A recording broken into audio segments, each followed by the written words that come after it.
Salam sejahtera tuan-tuan dan puan-puan yang dihormati dan dikasihi sekalian. Terima ahli UMNO perlu ambil kira pandangan parti komponen kerajaan perpaduan, kata Anwar Ibrahim.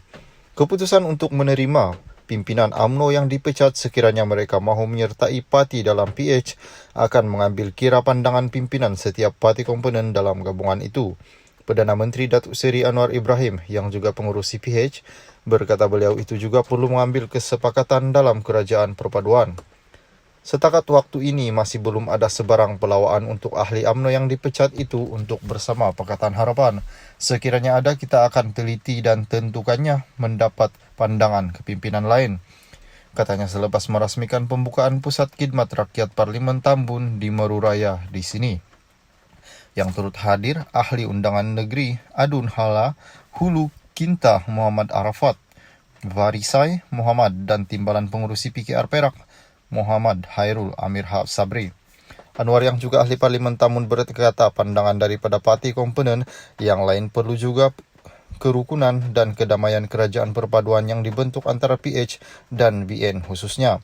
Semalam Setiausaha Agung di AP Anthony Locke Siofuk dilaporkan berkata, parti dalam PH akan membuat pertimbangan masing-masing sekiranya ada permohonan daripada ahli UMNO yang dipecat untuk menyertai mana-mana parti gabungan itu.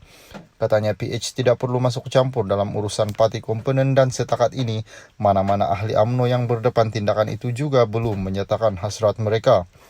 Nada sama turut disuarakan timbalan Presiden PKR Rafizi Ramli yang dilapor berkata, PKR akan bincang terlebih dahulu jika ada pemimpin UMNO yang dipecat mahu menyertai mereka, serta menegaskan beliau tidak boleh membuat keputusan itu secara berseorangan, sebaliknya perlu dibuat secara kolektif oleh semua pemimpin PKR.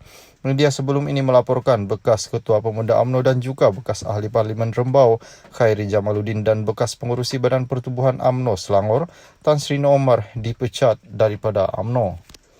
Salam sejahtera tuan-tuan dan puan-puan yang dihormati dan dikasihi sekalian. UMNO tak patut buat pembersihan terpilih. Pembersihan secara besar-besaran adalah UMNO tidak boleh dilaksanakan secara terpilih dan membabitkan orang bawahan parti sahaja.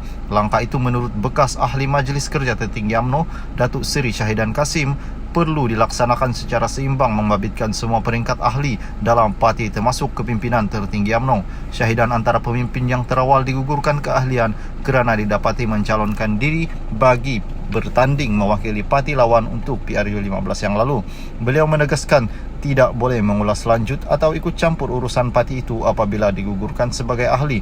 Namun katanya beliau menyokong tindakan pembersihan yang mahu dilakukan UMNO kerana akan memberi kelebihan kepada parti lawan parti itu.